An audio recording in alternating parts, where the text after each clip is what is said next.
I feel distressed that the Speaker is so offended that he's not coming. Unfortunately, this kind of thing has been part of the accepted democratic culture of our parliamentary politics. It's often pointed out by my party that it started with the BJP when the Congress was in power, that they used to resort to disruption regularly. Example of a government-sponsored disruption of a government bill, which is bizarre by every standard. Well, look, I feel distressed that the Speaker is so offended that he's not coming. Unfortunately, this kind of thing has been part of the accepted democratic culture of our parliamentary politics. It's often pointed out by my party that it started with the BJP when the Congress was in power, that they used to resort to disruption regularly. And this practice seems to have been accepted by successive speakers. I personally am not a fan of disruption. But you must understand why the opposition is so frustrated. There is a colossally serious issue in our country in Manipur, where there have been a large number of deaths, where there have been 60,000 people displaced from their homes because so many homes have been destroyed. We've had attacks and desecration of at least 150 churches. We are looking at a situation in which there are arms rampant throughout the state, attacks on people's homes. Even a minister of state had his home burned down. What could be more serious an issue in our country than this?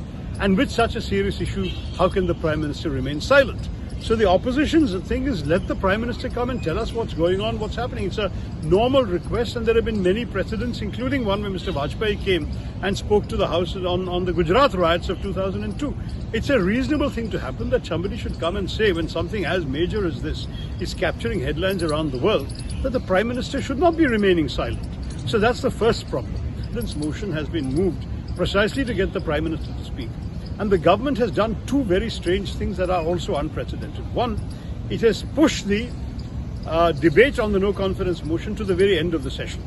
The scheduled end of the session is supposed to be 11th. They've done the debate on 8th to 10th. Secondly, and that, by the way, is extremely unusual because the rules say that you have 10 days to schedule it. They have chosen to interpret that rule as saying 10 working days. It does not say 10 working days in the rule. And they've taken full advantage of that. To my mind, that's also unethical. 10 normal days finished on the 5th. That means the debate should have happened today and tomorrow at the very latest within the time frame. But who is going to adjudicate all this thing? Speaker's ruling is final and he has ruled in favor of the government's wish. But then what makes it worse, what compounds the problem, is that they have chosen to pass bill after bill in the din, which is a complete violation of parliamentary practice and procedure. The sort of Gita or the Bible for this in India is the Kaul and Shakhtar book. You go to page 772, it says very clearly that no substantive policy decision can be taken. And legislation is obviously substantive policy while a no confidence motion is pending. This principle was respected through 27 no confidence motions after independence. And no one passed any bill until this BJP government in 2018 passed two bills in the din like this, and now they've passed 8 or 9 and they want to continue merrily along, getting all their legislation through without discussion. So I would plead with the government. It is the government's responsibility to run the House. They should reach out to the opposition and they should kindly make a compromise with the opposition so that the House can function normally. Issues can be debated. As has often been observed, the government will propose, the opposition will oppose, and the government will dispose because they have the majority. And I must say that I'm aware that from the very first day of the session, the position of the opposition, the united opposition organized under the India bloc, essentially says that the Prime Minister must come. And arguably there is no more serious issue in the country today, which has the kind of ramifications this does, including, by the way, one could even argue international ramifications and ramifications for other states. You've seen, for example, Mathews fleeing Mizoram because of the public reaction there. So it's a very serious matter. There is no more serious matter that the Prime Minister can address than this one.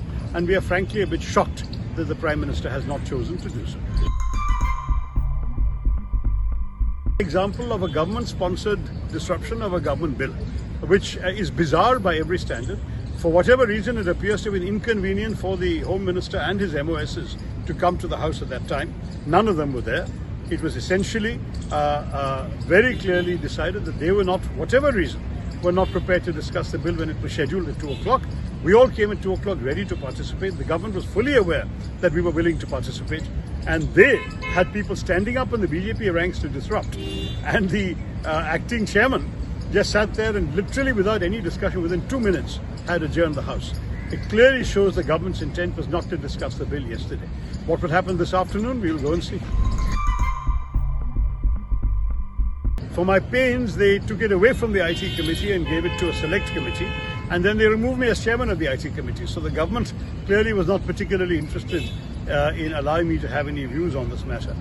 Now it seems that if it comes up with the opposition following its present strategy, that we may not have a chance to place our objections on record, which will be most unfortunate also, because this bill is one that has extremely profound implications for the people of this country, including essentially changing the nature of the RTI Act in the process. Plus, it is also going to be facilitating government intrusions into the privacy of Indian citizens. It's a very serious matter.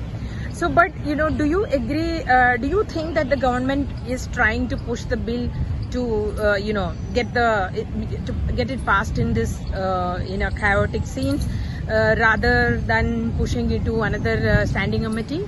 Well, I believe that's what the government strategy is. That's the evidence we have for 8 bills or 7 bills already that have been passed in that way. They just are not interested in the opposition's views. They're not interested in a constructive discussion. They're certainly not interested in being asked to change their minds. All they're interested in, frankly, is getting their legislation done as a matter of convenience for them and moving on. And that I find a very unhealthy attitude in a parliamentary democracy. I'm not saying disruption is healthy, but the opposition is resorting to disruption because it feels it is completely boxed into a corner and there is no give, no compromise and no reaching out on the part of the government.